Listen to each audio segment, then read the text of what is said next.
This is our son's apartment.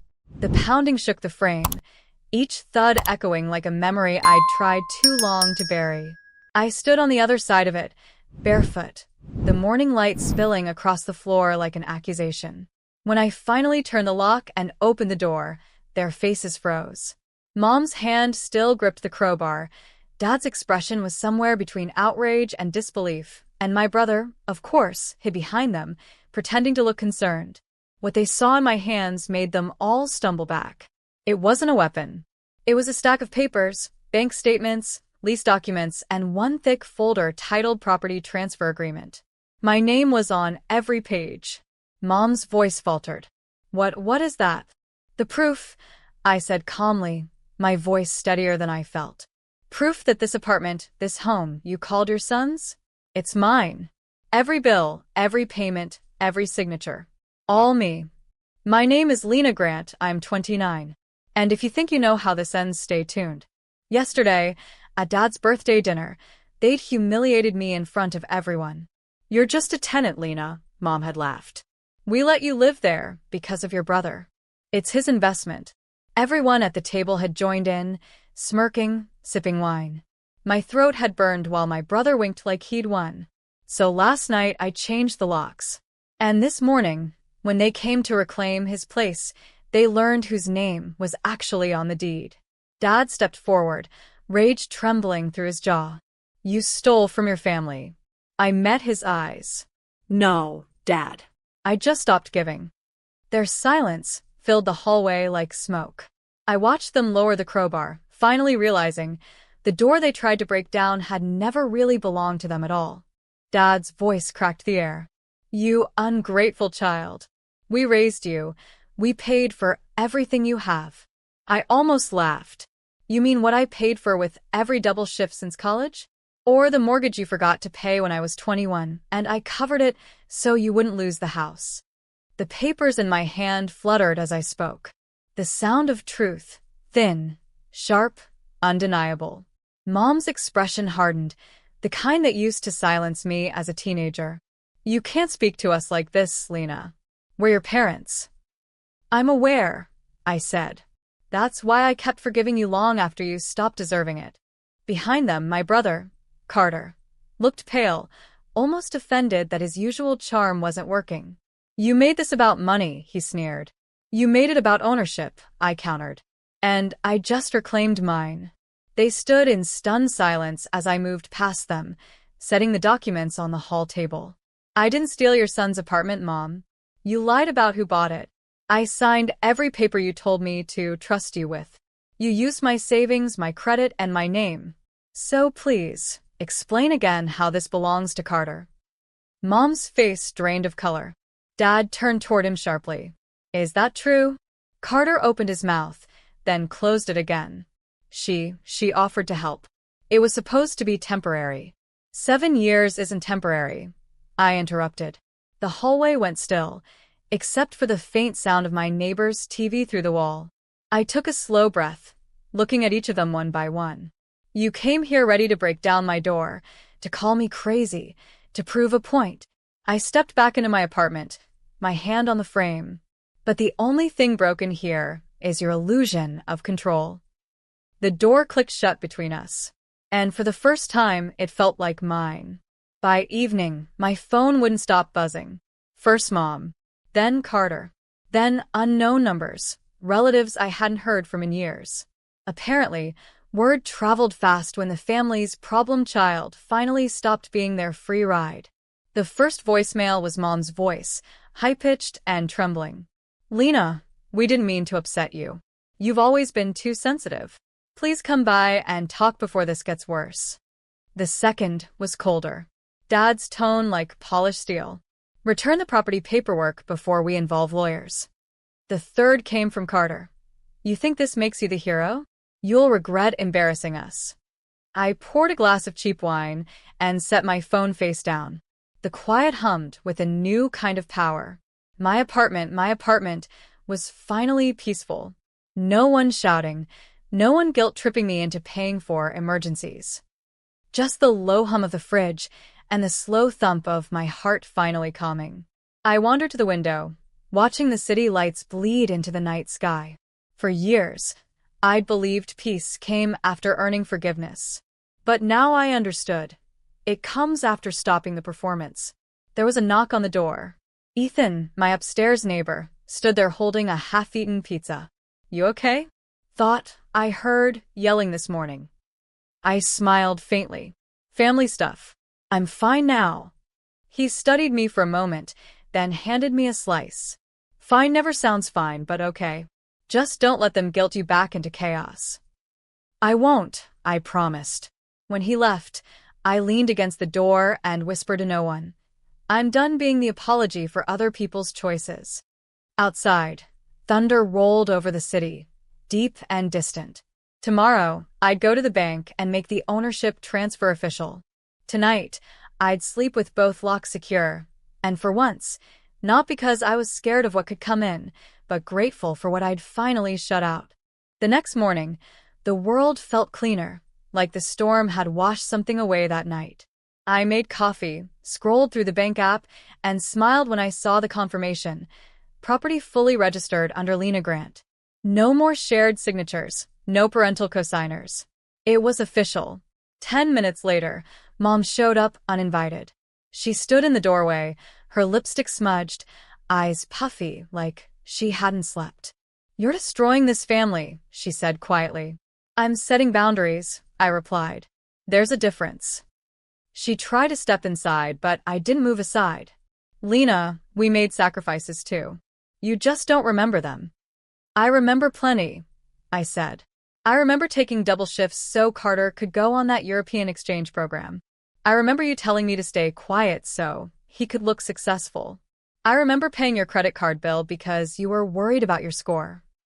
"Want me to keep going?" Her expression twisted into something half guilt, half fury. "You've always been dramatic. This attitude will ruin you." I tilted my head. "You mean ruin your control?" She looked at the floor. For a moment I almost softened, almost.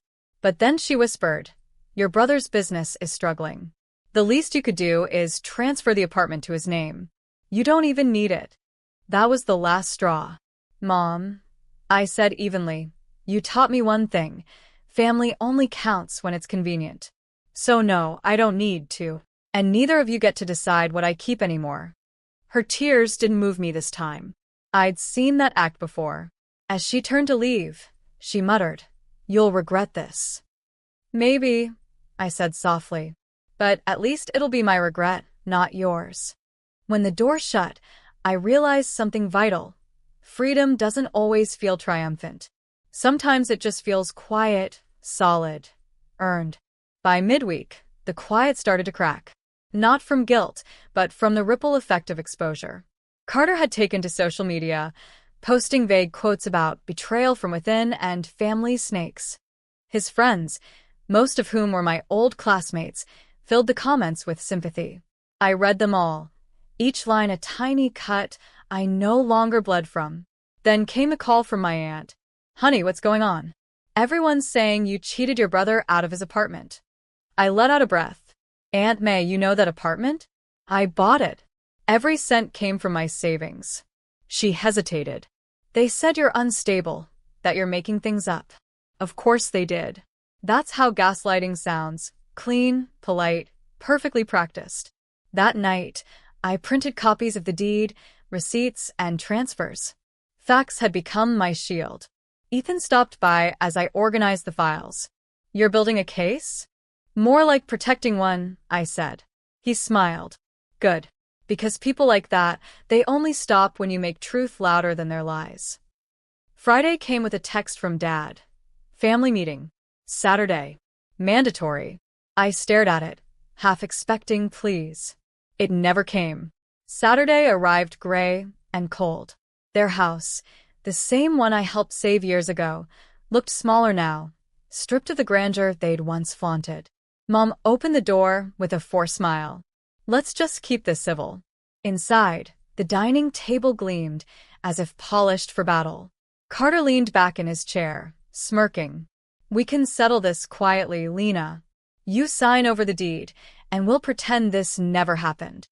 I placed the folder of documents on the table between us. "You're right. I said calmly. Let's settle this quietly. When I flipped open the first page, their faces drained of color. Because what waited inside wasn't a compromise, it was truth, notarized and final. Dad's knuckles went white as he grabbed the document. This can't be right. It's legal, I said evenly. Purchased under my name, paid through my account. Signed and stamped. He turned the pages like a man searching for a loophole that didn't exist. Mom sat frozen, eyes darting between me and Carter. You tricked us, she whispered. No, I replied. You underestimated me. Carter slammed his fist on the table. You think a few papers make you better than us? I met his glare. No. Just freer. He scoffed. You've always been jealous of me. I smiled faintly. Jealous of what? The debt? The excuses? The fake confidence? His jaw clenched. You've ruined everything. Now, everyone's talking about how you turned against your own family. I leaned forward, my tone soft but cutting. I didn't turn against family. I just stopped being your safety net. Mom suddenly stood, her voice trembling. Lena, please. We can't afford to lose that apartment. Your brother's business is failing. He needs collateral for a loan. I felt something inside me click, a calm that only comes when a wound finally stops bleeding. That's not my problem anymore. Dad rose too, veins pulsing at his temple. You're selfish. I looked him dead in the eye. For 10 years, I gave. I paid. I forgave. You called it love. It was survival. I'm done surviving. The silence that followed was heavy, suffocating. Carter broke it with a bitter laugh. You'll regret this. You're nothing without us. I gathered my folder, stood up, and said quietly, then it's a good thing I finally found out who I am. When I walked out, I didn't look back. Their house, their judgment, their noise, all of it shrank in my rearview mirror. For once, the road ahead belonged entirely to me. The following week, the fallout spread like wildfire. Carter's loan application was denied. Apparently, the bank verified ownership before approval. Mom sent a long message full of scripture quotes about forgiveness. Dad's only words were, "You made your point. Now fix this." Fix this. That was their family motto, wasn't it? Break something, then hand it to me to mend. At the diner, I caught my reflection in the coffee pot. Eyes clearer, posture taller. Ethan slid into the booth across from me, with 2 mugs. You look lighter, he said. Maybe because I finally stopped trying to earn what should have been given, I replied. That night, I sat at my desk, staring at the open envelope from the city's housing department, an offer to join a local business mentorship program. My design work from night school had apparently caught someone's attention. I almost cried. For years, I'd been defined by other people's emergencies. Now an opportunity had found me because of my work. I accepted before I could overthink it. The next morning, I posted one thing online. When peace feels like rebellion, you were never living free to begin with. By noon, the family chat exploded again. Mom accused me of making the family look bad. I muted the thread and went back to sketching logo concepts for my first client. Ethan came by in the evening with a box of pastries. Celebration food, he grinned. For the woman who finally chose herself. We ate by the window, the city lights reflecting on the glass. Do you ever miss them? He asked softly. I thought about it for a long time. I miss who I hoped they could be. Outside, rain tapped against the glass, steady and sure, like the sound of something washing away. A month later, I stood on a small stage at the community hall, my hands trembling, not from fear, but from disbelief. The business mentorship program had chosen my presentation as one of their featured success stories. My slides displayed sketches from late nights, diner breaks, and tired mornings, all the pieces of a life I built while everyone told me I was wasting time. When it ended, the audience applauded. The sound felt unreal, validation that didn't come with strings attached. Afterward, a woman from the city council shook my hand. Your story resonated with so many people, she said. We'd like you to mentor the next group. I smiled, feeling something rise in my chest that I hadn't felt since childhood, pride without apology. Later that night, I drove home through the city glow, music low, windows down. As I pulled into my parking spot, a familiar car idled by the curb. My parents stepped out, their faces softer, smaller. Mom's voice cracked. "We just wanted to see you. We heard about your talk." Dad looked at the ground. "You did good, Lena." For a second, I searched their eyes for sincerity. I didn't find much, but maybe enough. "I appreciate you coming," I said calmly. "But I don't need fixing anymore. I'm good." Mom's tears welled. "Can we start over?" "Maybe someday," I said gently, "when it's not just because you lost control." I walked past them, up the steps to my apartment, each one a line between past and present. Inside, the lights glowed warm. The air smelled like coffee and calm. Ethan texted, "Proud of you. Dinner tomorrow?" I smiled. "Always." Outside, their car drove away slowly, swallowed by the city's hum. I exhaled, locking the door behind me, not to keep them out, but to protect the peace I'd built. And that was the moment I finally understood. Freedom isn't when they stop holding you back. It's when you stop holding on.